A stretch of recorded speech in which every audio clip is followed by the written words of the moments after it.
அனைவருக்கும் வணக்கம். நான் டாக்டர் அரவிந்த் சுப்ரமணியம். இன்றைக்கி நான் உங்கள் கூட ஷேர் பண்ண நினைக்கிற டாபிக் வந்து என்னென்னா ஃபேட்டி லிவர்.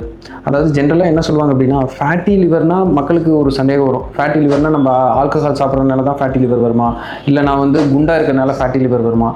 இது மட்டும் காரணம் கிடையாதுங்க, நிறைய காரணங்கள் இருக்குது. அதாவது ஒருத்தர் வந்து சாப்பிடாமே லீனாக இருக்கிறவருக்கும் ஃபேட்டி லிவர் வரலாம். என்னங்க எனக்கு ஒன்றுமே புரியல. அதுதானப்பா எனக்கும் புரியல.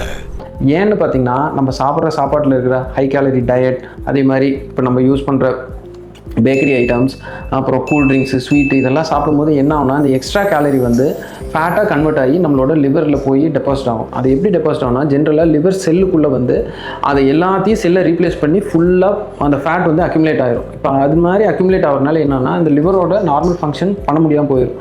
ஸோ இதனால் ஏர்லி ஸ்டேஜஸில் வந்து லிவர் நல்லா வீங்கி ஃபேட்டி லிவர் வரும். அதுக்கப்புறம் லேட்டர் ஸ்டேஜில் பார்த்தீங்கன்னா லிவர் சிரோசிஸ் வந்துடும்.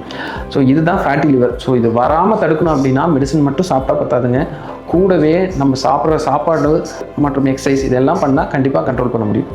மேலும் இது போன்ற ஹெல்த் ரிலேட்டட் இன்ஃபர்மேட்டிவ் வீடியோஸ் பார்க்க நம்மளோட Sri Ponni medical centre insta பேஜை ஃபாலோ பண்ணுங்கள்.